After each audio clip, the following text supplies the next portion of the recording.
is to really talk about if this Civic SI here that I have in front of me is a good daily driver or not. It is based on a Civic, so if you technically think about it, it should be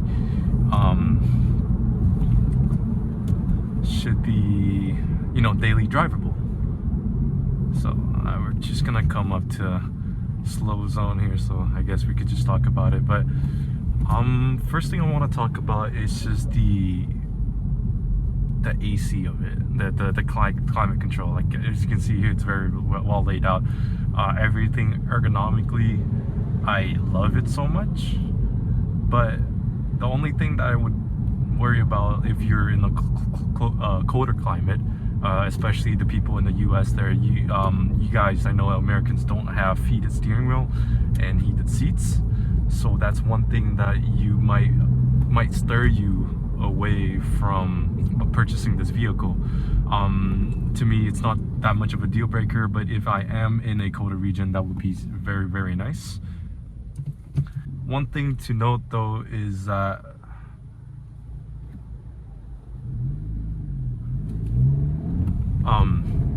the AC unit control on these 1.5, so as you may know, the 10th gen, ever since the 10th gen happened,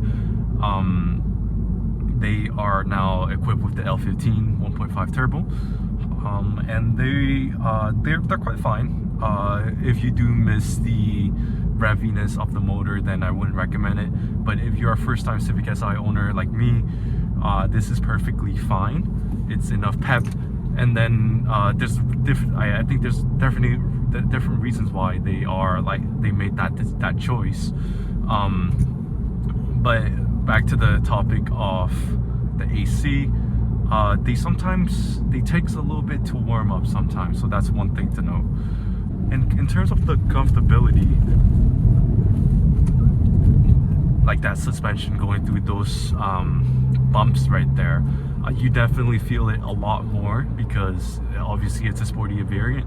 You're gonna feel a lot more bumps. It's a little bit more firmer, and to those who are above 30s or whatever, you might have issues with that. Personally, I'm okay with it, but this is something that you definitely notice once you're on a bumpy road, and maybe that's like a deal breaker to you. Like, you might want adaptive suspension, so I do recommend the 10th gens more. They do have adaptive dampers, I think. But one thing to note though, with that, obviously there's gonna be more cost to it if it does break. The reason why they went back to the stock, the stiff suspension that the way it is right now, not adaptive, is because they want to cut costs.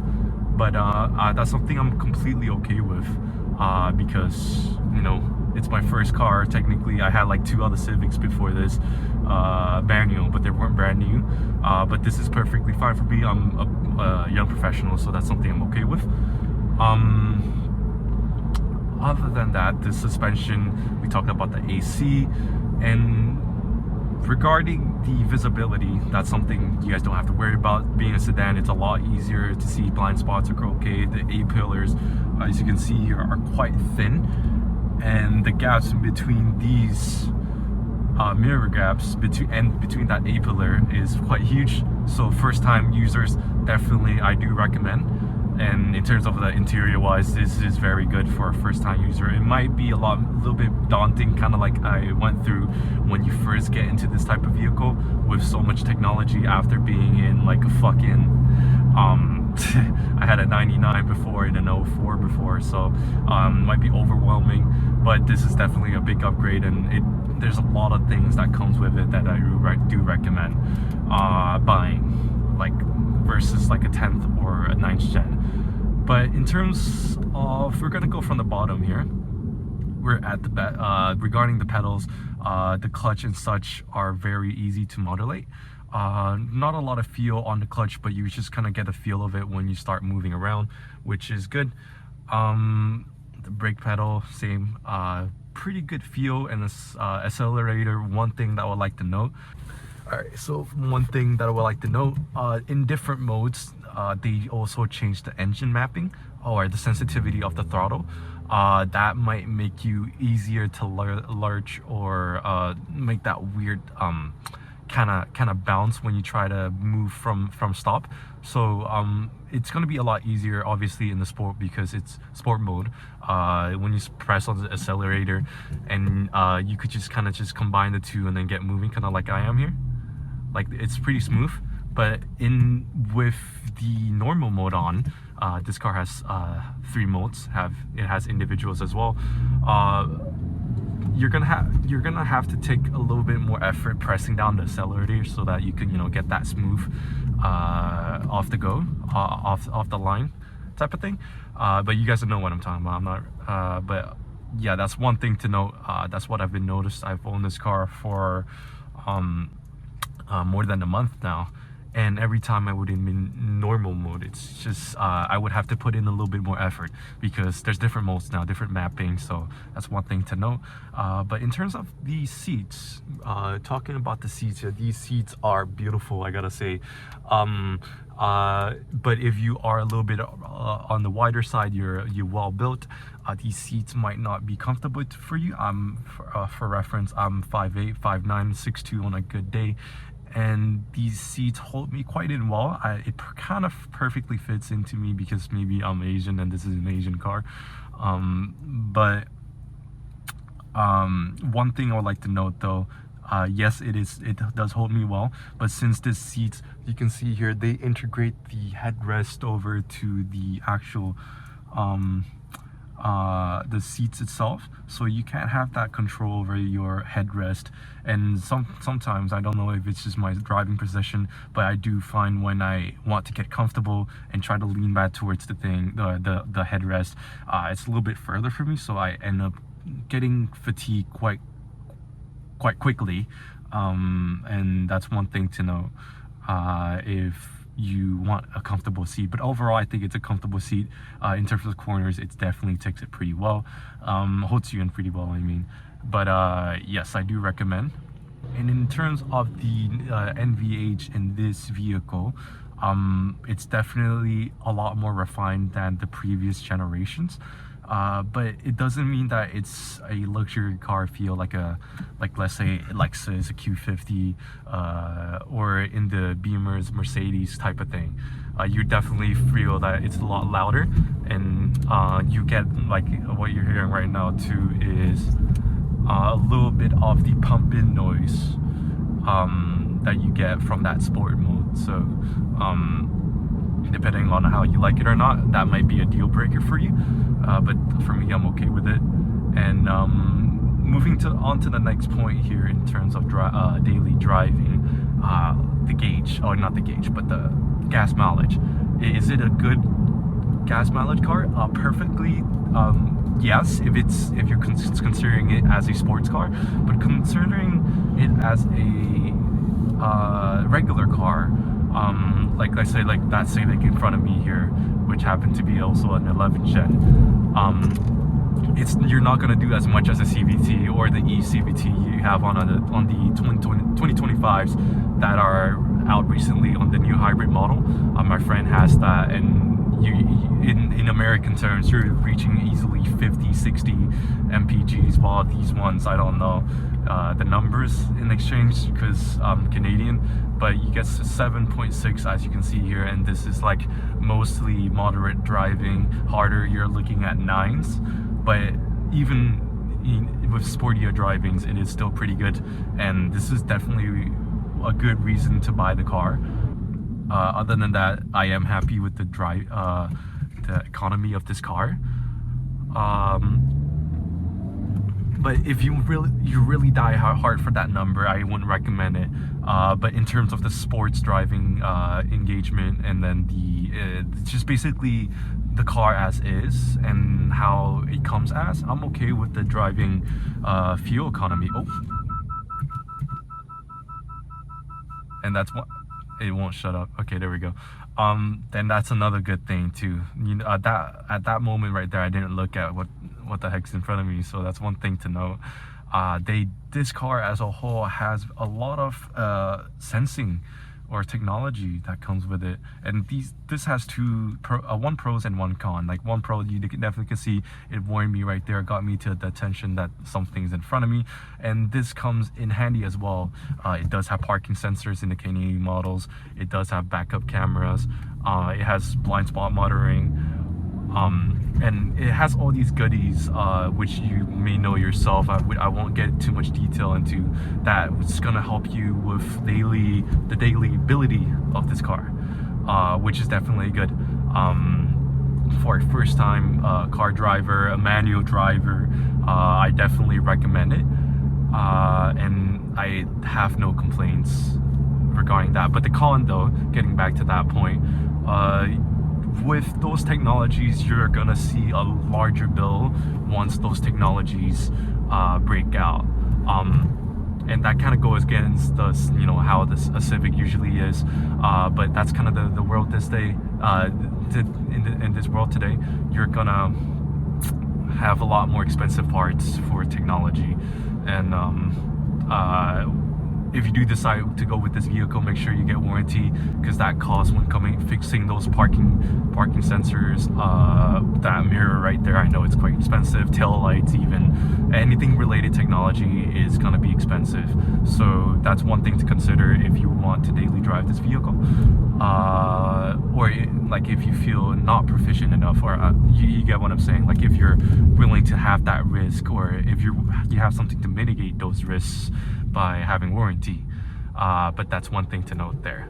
And other technology stuff it does have as well. Yes, it does have this interior stuff bits here, infotainment, and it does have hill assist and brake code, and as well as auto stop start if you do use that function. I don't use it.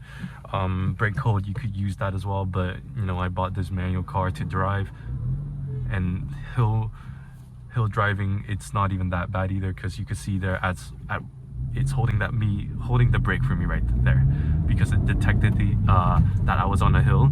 And what the hill assist system does is it just puts me on holding that brake for a little bit, which is probably one of your biggest concern when it comes to daily driving a manual.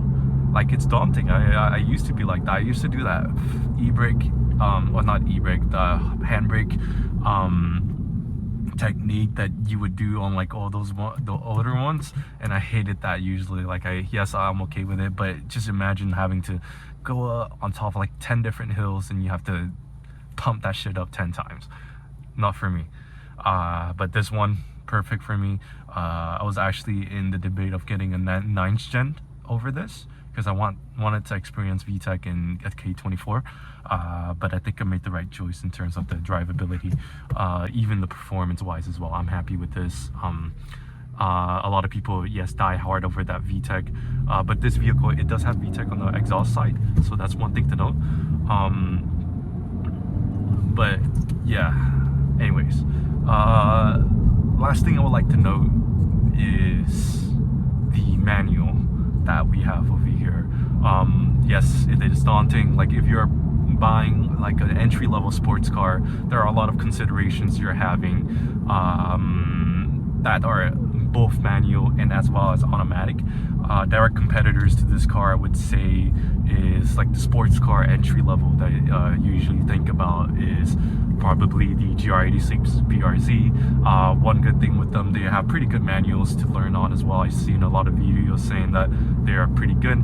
And on the second one, the thing I want to talk about is they come in automatic as well. So if you are not willing to take that risk of learning, paying for clutch in the future, if that's something you're not okay with, that's something, that's another alternative you could go for. Another one is the Elantra N-Line. N-Line is the direct competitor for the SI, and I believe they go for a little bit cheaper, but I'm not sure if they are offered manual in Canada, but they are offered in the States.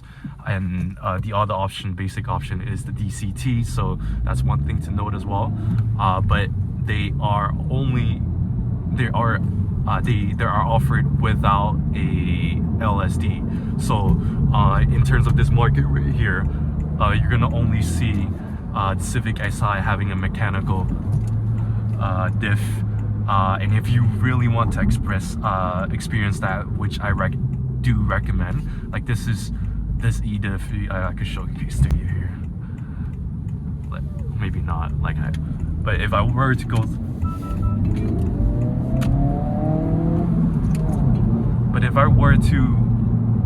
through that corner right there, at a little bit of a higher under the speed limit, you could feel the helical LSD just kind of pull you out, and depending on the guy that you are, you might want straight line speeds, you might not want to go for this one, then I wouldn't recommend it.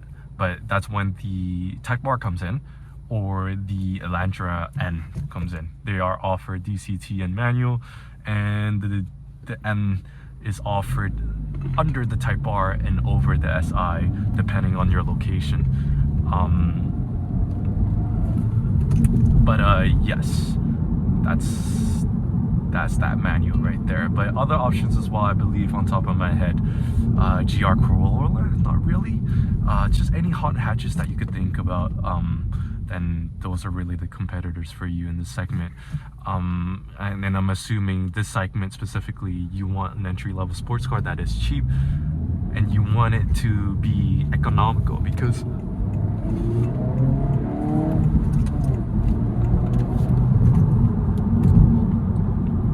you want to be economical, which is that's totally fine. You don't want to pay too much for gas. And last but not least, this SI, with like the previous generation SIs, they take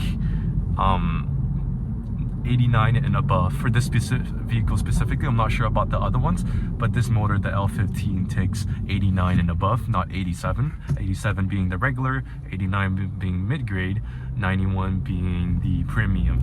So if you are not, okay, that's a GLI right there. So that reminds me with another competitor. But yes, 91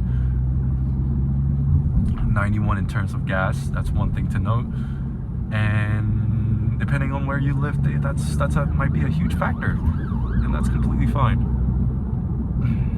But getting back to that competitor list as well, I know I'm going a lot back and forth, but that GLI is also the direct competitor to this, and as well as the GTI.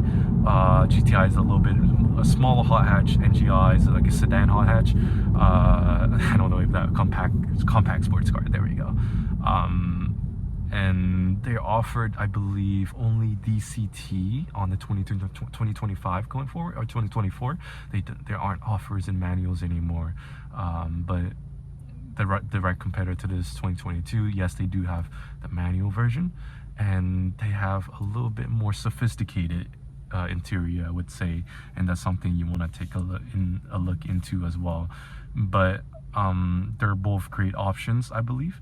One thing with the GLI, they will be sold always a little bit cheaper than the SI, because everybody wants an SI these days, and they have the Honda badge.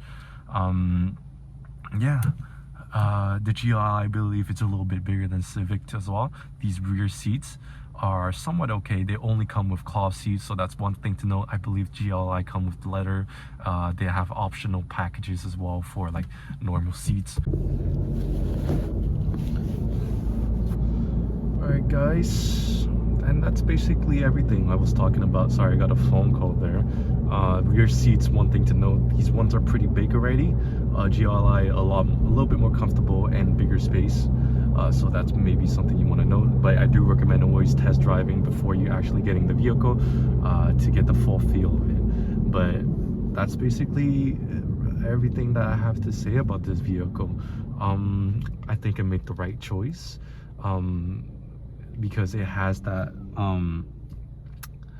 Honda badge, obviously, and all the warranty. The shifter, this shifter is one of the best shifter you ever taste. The best one I've ever tasted, but you know, other than the S2000 I shifted once. But yeah, I hope this helps your car buying journey. And yes, if you're a Canadian, you have wireless charging as well, and heated mirrors, I believe. So if you're Canadian, your option probably for the Civic Si is probably more worth it than the other ones. But in the States, you might want to change your mind. But other than that, I hope everything has been helpful. I talked about a lot of points, and I hope I could summarize them in a neat way. Thank you guys so much for watching. Please subscribe, because I'm trying to make money on YouTube for a little bit as well, you know, for on the side. And then I'll just subscribe, like, so I could be motivated to record more videos.